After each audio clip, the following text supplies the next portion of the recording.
On a vu que lorsque l'on crée des murs dans Revit, à partir du moment où j'ai activé la case chaîner, les jonctions des murs se font de manière automatique. C'est-à-dire que dès que je clique un mur qui est attaché à un autre, les jonctions au niveau des couches constitutives du mur sont réalisées correctement. Il y a quand même une chose à mettre en évidence sur la façon dont Revit interprète cela en 3D. Si je réalise simplement 4 murs en carré,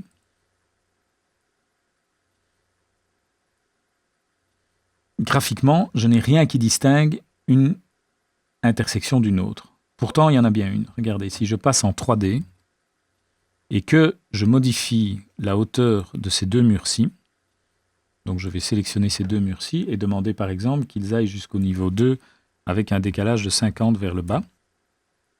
Voilà ce qui se passe. On voit qu'ici, ce mur-ci est intégralement compris entre les deux autres. Ici, il est compris intérieur de ce mur-là. Par contre, ici, il est prioritaire par rapport à celui-là. Pourquoi? Eh bien, cela est engendré par la manière dont j'ai cliqué les points au niveau de la création. Donc, j'ai commencé par ce point-là et j'ai tourné dans ce sens-ci. Eh bien, si je sélectionne les murs, on voit la manière dont Revit a interprété les choses. On voit qu'ici, le parement démarre bien ici sur l'angle, et ce mur-ci ayant été créé tout seul en premier, il va bien jusqu'au bout. Par contre, le deuxième, je vois, contrairement à ici où le parement vient jusqu'au bout, je vois que comme ce mur-ci a été créé en deuxième position après celui-ci, eh bien, il n'est pas prioritaire par rapport à celui-ci. Et donc, quelque part, il est accroché derrière. Par contre, par rapport à celui-là, comme celui-ci a été créé avant, il est prioritaire par rapport à celui-ci. Et de nouveau, même chose ici, celui-ci était créé avant celui-ci, donc il est prioritaire par rapport à celui-ci. Et ce quatrième mur étant le dernier à avoir été créé, il n'est pas prioritaire ni ici, puisque les deux étaient préexistants. Eh bien, c'est cela qu'on voit en 3D, à savoir que ce mur-ci est le premier, donc il est prioritaire au niveau du parement des deux côtés.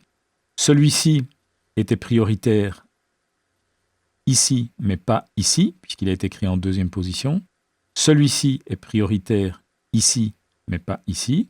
Et celui-ci est coincé entre les deux, puisqu'il a été créé en dernier. Donc si l'on souhaite modifier cela, donc je voudrais par exemple que cette situation-ci se représente également ici. Eh bien, j'ai la possibilité de modifier les priorités des jonctions du mur. Alors je peux faire ça en plan ou en 3D. Si je fais ça en plan, c'est donc cette jonction-ci qui doit être modifiée. Eh bien, je vais aller dans le ruban « Modifier » et j'ai ici une commande qui s'appelle « Jonction de mur ». Quand je clique là-dessus, en fait, au moment où j'amène le curseur à l'endroit où j'ai une intersection de mur, j'ai un carré qui va apparaître. Donc quand je vais cliquer, il va me montrer des lignes qui me représentent quel est le mur qui est prioritaire. Donc je vois ici que c'est ce mur-ci qui passe devant et que c'est donc cette pièce-ci qui est plus haute. Et bien donc je vais simplement à ce moment-là, quand le carré est actif, demander de passer sur le suivant. Et je vois qu'à ce moment-là, la priorité passe sur le deuxième mur. Donc chaque fois que je vais faire suivant, il va cycler entre les différentes possibilités d'intersection de murs.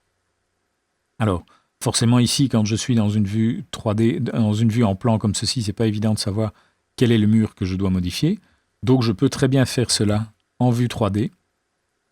Et donc je veux modifier ces deux intersections-ci, eh bien je peux activer la même commande. Et en fait, dès que je me retrouve au niveau d'une intersection, je peux cliquer et en poussant sur le bouton suivant, je vois qu'il va me modifier l'intersection des murs de façon à avoir une jonction correcte. Je vais réactiver la commande sur cet angle-ci. Je refais suivant et j'ai ceci. Alors, une autre possibilité d'intersection de murs, mais qui sera rarement utilisée parce qu'elle n'est pas très constructive, c'est l'intersection en onglet où il va couper les deux murs à angle 45 degrés. Ici, mais donc en général, on travaillera plutôt avec des abouts comme ceci.